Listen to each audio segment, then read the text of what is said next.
Hi everyone, so I thought I would show you my coding style, because it's kind of unique, I guess.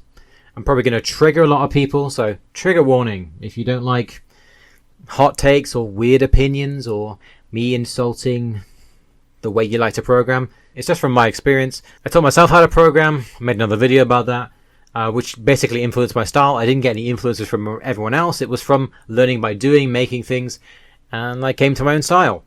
So this is it. This is just how I code. It doesn't mean that your style is wrong. It's just my preference. Okay, number one, no inferred types. I've already made a video about this. Generally, I don't like to not write the type. I've had some questions about this and some pushback, obviously. So one was, oh, you could just show them by default in IDE. So I'll show that first. Okay, so I've removed all the types, which I'm not going to like anyway. So I can Control Alt and it will show me them.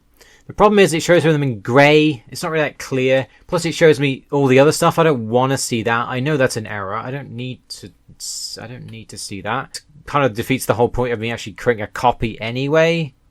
Path buff. So I just don't want to have to press a button. And if you put it on all the time, then it will always be in grey. I don't want it to be in grey. And it's useful for this. So you can double click to insert, double click to insert. That's useful. I want them on all the time so my code is readable, and then I can copy it into GitHub and people can read it. Or they don't need an IDE. I've already made another video about, why inferred types are just better in my opinion, or why I prefer them. But this is basically, I want to see it in color. I don't want to see it in gray. Maybe I could change the color. Again, it's not that much effort to write them. It's better. It's more readable. I don't need an IDE. I can open this in Notepad++, which I don't use all the time. Some people say, strawman, oh yeah, that's my favorite editor. No, it's not my favorite editor. I rarely ever use Notepad++. Number two, use detailed names. I mean, this is pretty self-evident, honestly.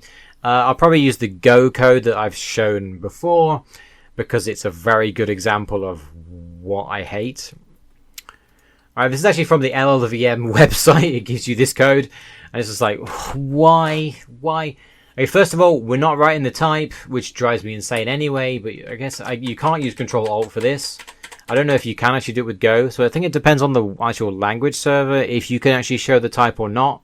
You apparently can't do it with Go, so this advice is useless to me.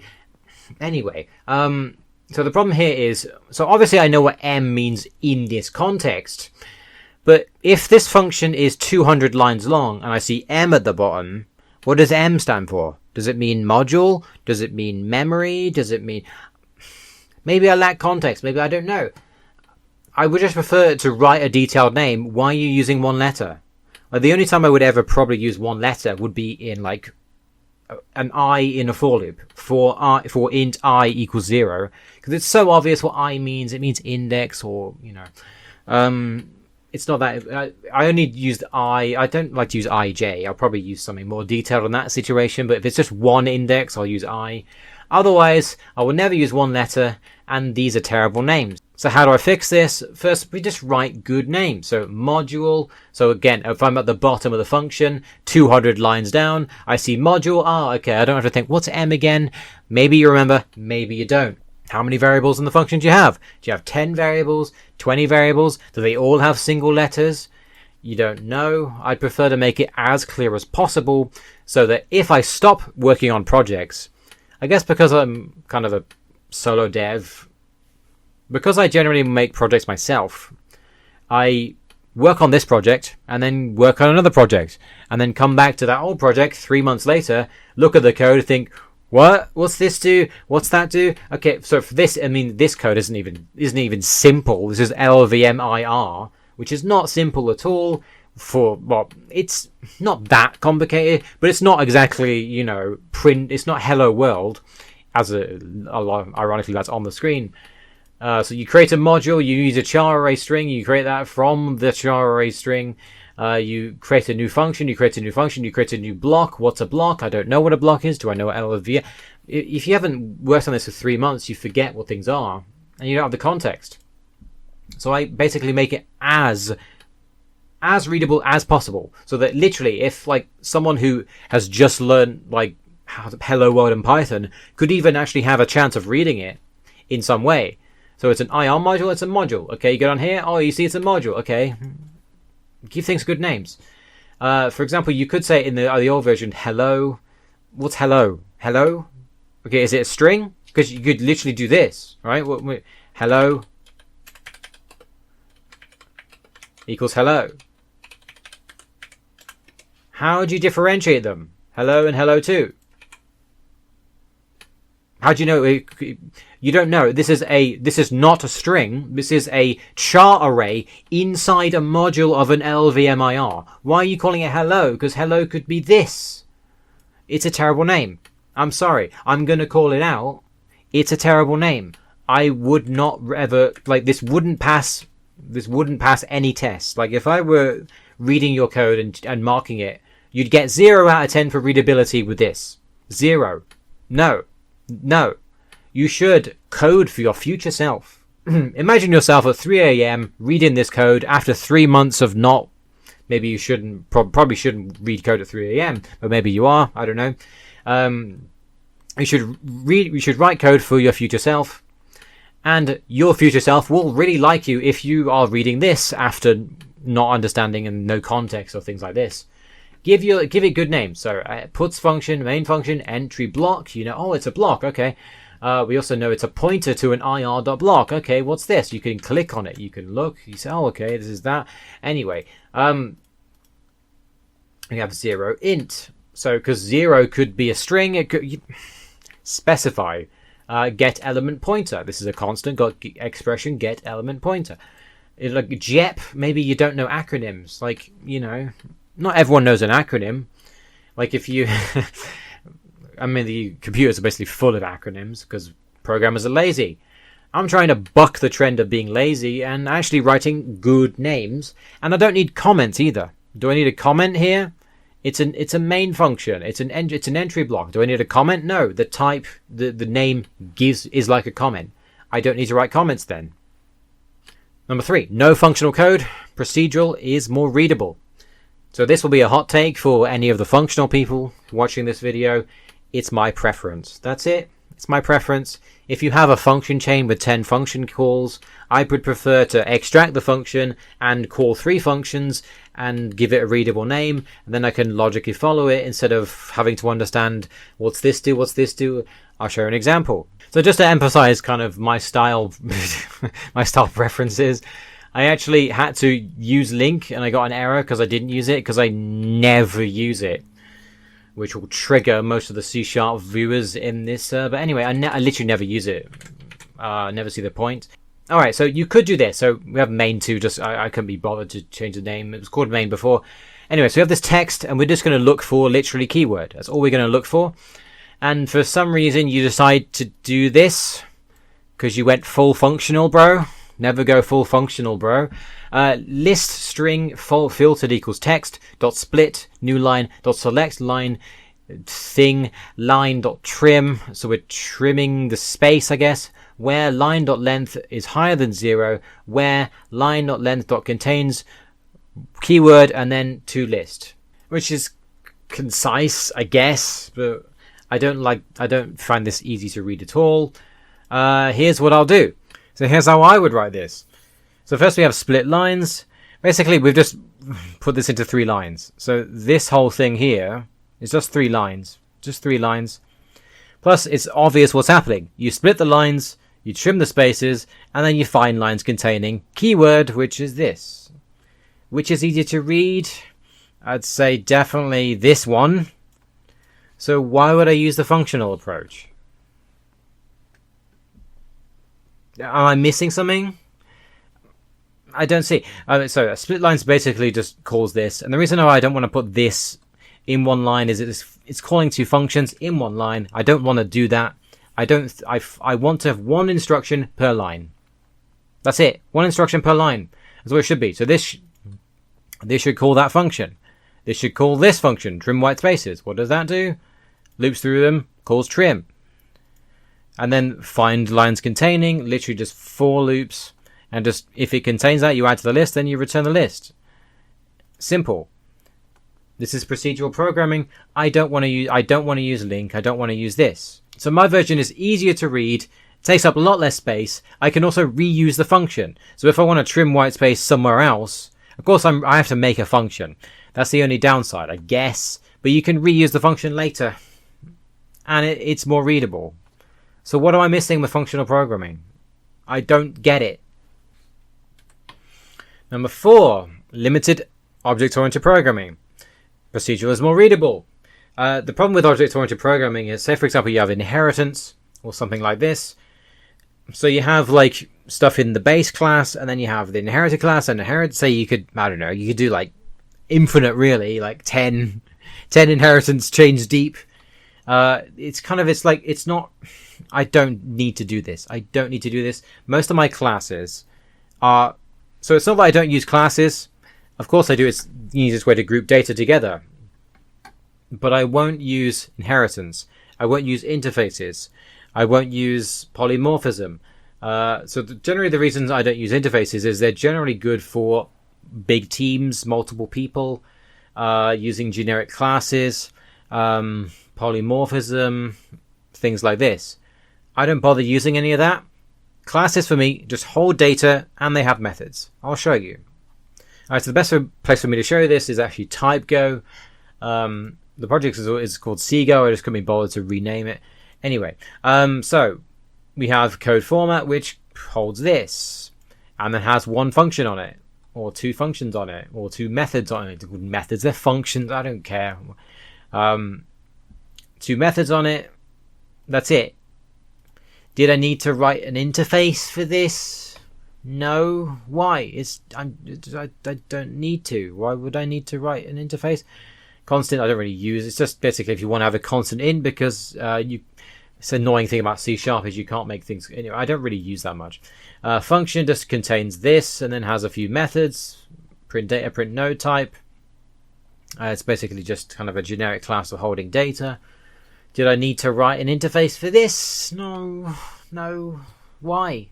Why would I even bother? I don't see the point. So I could go interface. So thing is, I don't even I never really do this. So I because I've never needed to. This is the point. I've never needed to. I work on my own. I generally don't use generic classes. I don't really use dependency injection. I don't even need to use dependency injection. I haven't found a use for it. So I don't really know. So I'd say I don't even know why. So what problem does this solve that I haven't already fixed? I don't see why I would bother. I don't have a generic class need. I use function for one thing. I use, say, I don't know, code block. I use that for one thing. What am I missing? So I guess the analogy is this, right? So imagine I want to make a sandwich. Do I plan it? Do I think, okay, I want to have this sandwich, then this sandwich, then this sandwich, then this sandwich, and make a template, and then follow that template every time? Or do I just make the sandwich? I just make the sandwich. I'm a solo dev, I just make the sandwich. But if you work for Subway, then you have a list of ingredients and set sandwiches, so it makes sense to use an interface. I don't really work in teams. I work on my own most of the time. If I work for a team, I'd probably have need for it, because it's a way to kind of standardize the classes you're using. Also, you can use generic classes, but generally it's like, basically I code in C, but in C#. It's like structs or structs classes, whatever you want to call them. They hold data. Sometimes they have methods on them. That's it. They're holding data. They're holders of data. That's it. I don't need to make a template. I mean, all an interface really is just a function pointer in C. That's all it is. So when you pass, for example, you have a class, whatever, with a method, it's just it just has a function pointer. That's all it has. So it would just have a function pointer to print data. And when you create an interface, it's literally just you're passing around the function pointer to something generic with the same name. That's it. It's just a function pointer. So you can kind of make it work in C if you want. That's what interfaces are. But I just don't need them. I never feel like I need them. If I find a situation where I would actually feel like I need them, I'll use them. But generally I just write code for it to work. And if it works and it's simple the way I write it, why do I need an interface? Maybe someone in the comment can explain what I'm missing. This code works. TypeGo works. I can run TypeGo. I'll show you. It works. I didn't write an interface ever. Whenever it runs, it has this really long bit of code, which is actually a project I made. It was just testing stuff. So you have this really big project kind of thing in the type Go code. Where the hell is the okay? And then we convert it to this, and then we print the Go code out of that. So it works. Didn't use an interface. So I've made Chess Tools, a game on Steam. Didn't use a single interface. It's a massive game. No interfaces. I made TypeGo. No interfaces. I've made a compiler. No interfaces. What am I missing? Maybe someone can tell me. I'm a solo dev. Why would I need one? Alright, so a summary. So, I use classes, but they're holders of data. I don't use inheritance. I rarely use composition. I use it when it makes sense. So in TypeGo, I did actually use some composition. So for example, the code block or the code format will contain a code block and the function. And the function will probably contain another code block because it makes sense. It's kind of nested. It's kind of like AST light kind of thing. But generally, no. I don't use polymorphism. I don't use interfaces. I haven't found a use for them. My code works. That's it. Basically, classes, they're holders of data. Most things also I make static. So if I'm not going to create an instance, I'm going to create an instance of code format, so it's not static. But if I go to here, oh, it's static. You go to main, oh, it's static. Static, static, static, static. Convert code, static, static, static, static, static, static, static. Everything's static because I'm not making I'm not going to make an instance of it. So why would I bother? It's procedural. It's basically like if it's not static, I'm going to make an instance of it. It's like a struct that I'm going to actually use. If it is static, then it's just like a function. It's procedural. That's it. Number 5, no exceptions. They suck. Here I'm going to trigger Java, C++, Python, C# developers. They're bad. They really are bad, honestly. I'll give you some examples. So we have this bank account class, which has the balance, the account number, the is frozen, or whatever. Doesn't really matter about this, but so basically we have throw exception, we're throwing an exception, we're throwing an exception. When we deposit, we throw an exception, we throw an exception. So one of my biggest problems with exceptions is they're really verbose. Like, how many words, throw, new, argument, exception, brackets, name, it's so long. Like, I really just, like, if I would ever use them, which I rarely ever do, I would probably just do this. Throw new, exception, and do that. Because, like, I'm going to write the error here anyway, so why bother using invalid operation exception? It's like, it's not necessary to have, like, this much just to correct. Anyway, so they're verbose. And that's annoying for me. All right, so the first example, we're going to just do this. We're going to run to, we're just going to create this bank account, create this bank account, we're going to withdraw, we're going to do this. So what's the problem with this? If we just put one try-catch block, where did the error happen? Do you know? Maybe the exception will tell you, maybe not. It's not very specific as well to the situation. So generally what you need to do, if you want to be very, very thorough and very specific, is create the worst thing you've ever seen in your life. Why are you doing this? Oh my god. But the problem is you have to do this. So the biggest problem I have with exceptions is it's crash or catch them. No in between. So for example, you try to deposit or you try to withdraw and you don't have enough money. Should you crash the entire program? This is a minor error. Just say, warning, not enough memory, not enough money. If there's something like an account number error, this is like a critical error. Like the account number is like vital. Or maybe there's a initial balance. So the initial balance is negative. This is a critical error. So treat it as one.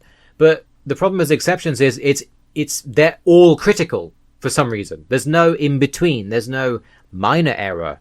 There's no critical error, minor error, warning. It's all crash. It's either you catch them or they crash the entire program. So it's a bit like, imagine this in Windows, for example. Imagine, let's say you try to rename a file and you don't give it a valid extension. Does Windows just crash in blue screen? No, it shouldn't. It shouldn't blue screen. This is basically why I don't. There's no differentiation. So that means you need to put try catch blocks everywhere. Try catch block here so you know where it failed. Withdrawal failed. Invalid withdrawal amount. Let me show you how I would do this to avoid the try catch spam, because it's terrible. It's bad. Right, so bank account enums. We're going to show get severity later. So first I create enum severity, we'll show that later. But we have the count error as an enum, and we just use none for the OK kind of thing. I mean, you could, in theory, make a struct with this and then say, it's just over-engineering really. All I need is just the enum. And then I can put the enum and a string inside the class itself. You don't even need to see, you can see it if you want, but you don't need to see it. It's all kind of automatic. So we have this here, and we have the string for error detail. And then, say for example, we have, let's say, deposit. So we deposit and the amount is negative. We set the error status to negative deposit amount, and then we put error detail, just in case we want more detail. Maybe you don't need more detail. In theory, what you could do as well is you could make a struct or a class and put the error status and the string inside that. You could also maybe put the severity in that as well if you want, but we'll get to severity later. This was just kind of like, maybe not like a perfect implementation, it's just kind of a rough design, something I made in like 2 or 3 minutes, don't even care. Anyway, so it's basically the same as before, the deposit really. There's not much difference. Error status and error detail, and we just return. Error status, error detail, and we return. Then we have another thing for deposit with status, which we check error first of all, because there could be an account error. We don't know. I'll show check error afterwards. Then we basically show the error and check error. And I'll show you what check error does. And then, yeah, we just print the new balance. So we don't need to, write new balance. You can just have it print anyway. We have check error, which basically just says, is there an error? Which you could make a function is an error, which I could do as well. But anyway, so we basically we get the error severity, which again you could implement in this is just a kind of, it's like a really rough implementation. You could make this better if you want. And we just have the error severity based on whatever error we got. Because if it's a critical error, something really bad happened, you don't want to reset the error, like you need to fix the account. This is really bad. Whereas if it's a minor error or a warning, you don't crash the program. Well, none of these will crash the none of these will crash the program. It will crash the program if I, throw an exception, I guess. In theory, what I use exceptions for is just kind of like asserts. So what you could do is, for example, if it's you could do like this. You could go case error severity critical error, and then you could go throw new exception. Say critical error,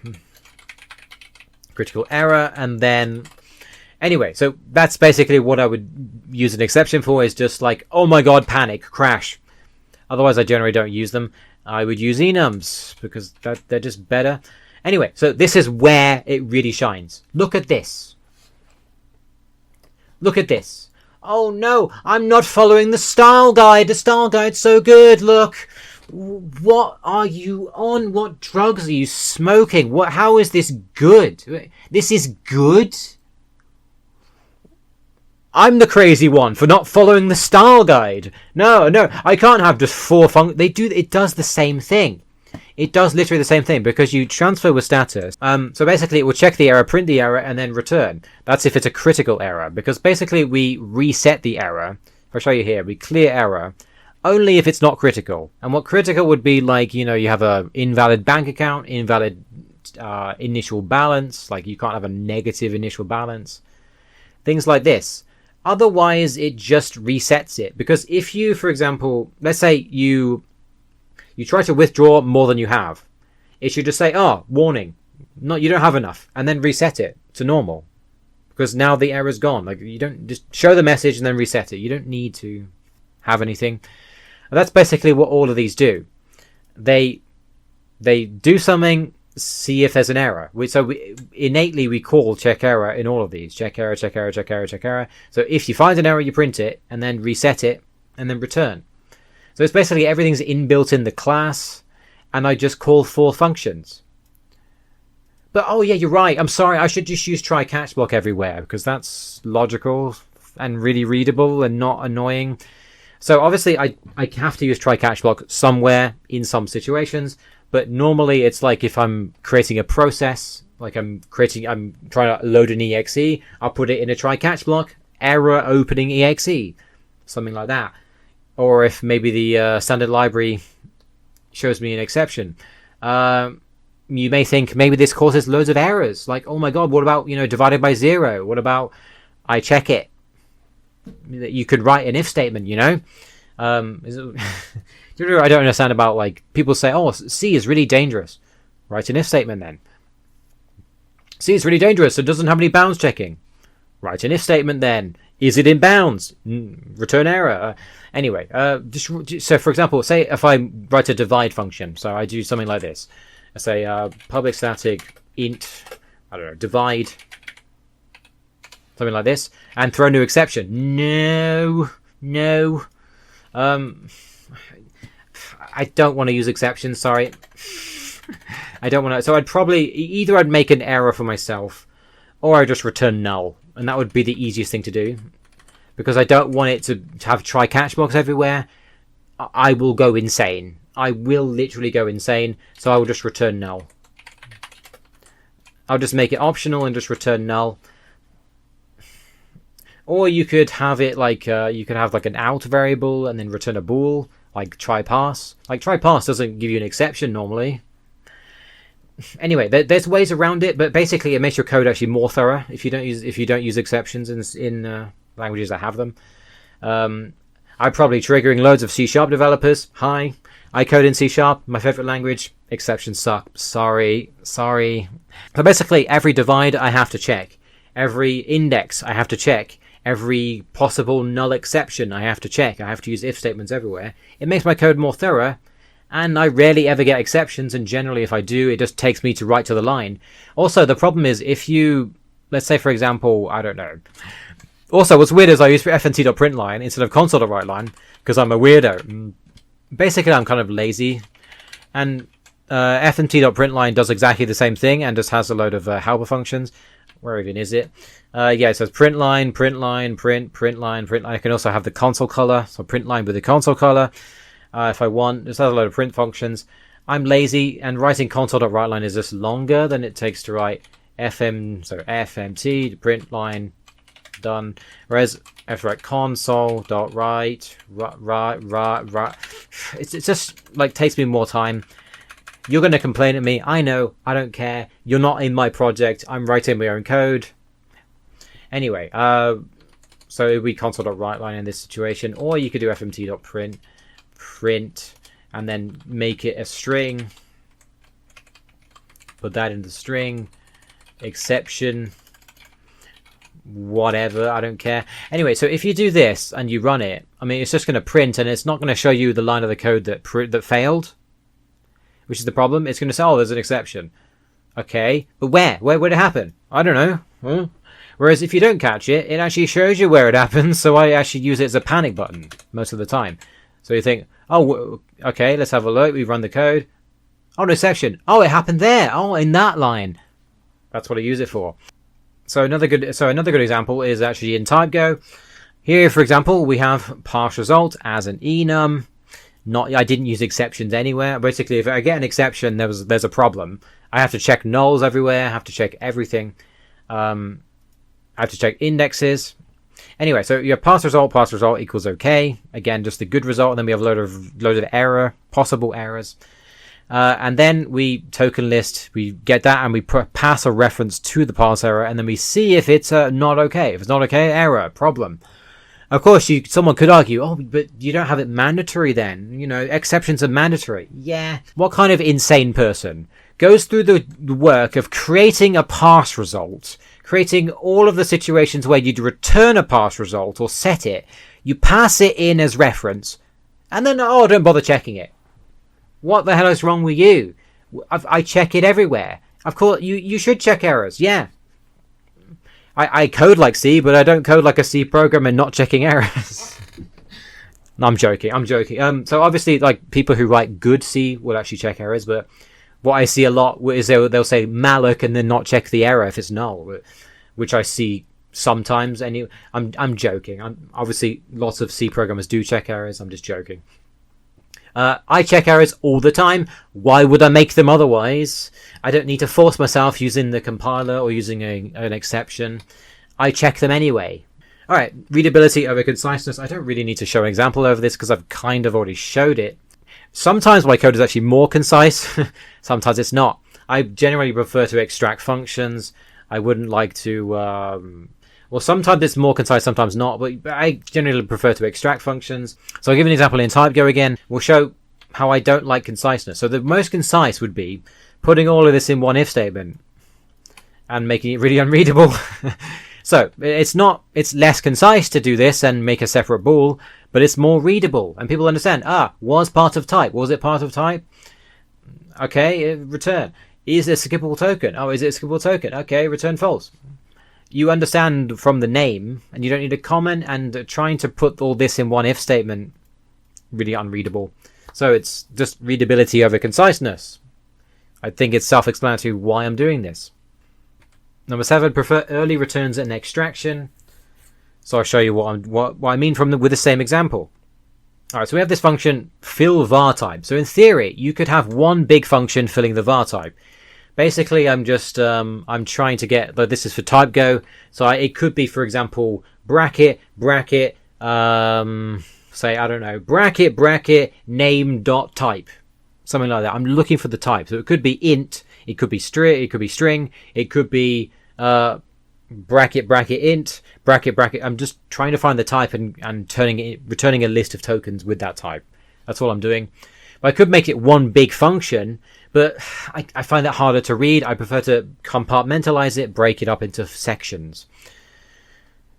So first, all this does literally is just loop for the tokens, and then we call var type inner code. We have an infinite while loop because I don't trust myself. I have written infinite while loops in the past just in case I forget to increment the index, or if there's some kind of problem, I want to check it. I'm thorough. I check things. I really check errors all the time. Here, for example, we are getting the token, which could be null, which means it's the end of file. Because if it's null, we've gone out of bounds of the array. So we are bounds checking, and we're not going to cause an exception. We have bounds checking, and we return null. No exception needed. No point in try-catch blocks. And then we basically format data end of file error, which basically will guess what? Set the format result, not an exception. I don't use exceptions. I use enums. They're just better. Going back to this. So I have early return. So here return, here return, here return. I don't use else block basically ever. Wait, not ever, but I try not to use else, because it's like, you see, if this bad, return. If this bad, return. If this bad, return, do something. It's just a lot easier to read than nested code. I used to write nested if-else blocks when I first started programming. My God, so hard to maintain, so hard to read. Anyway, so then we handle the token, which basically is kind of the meat and potatoes of this. Is it a var type? If it is, add it, return false. And what the basically the bool that it's returning. So if should break is true.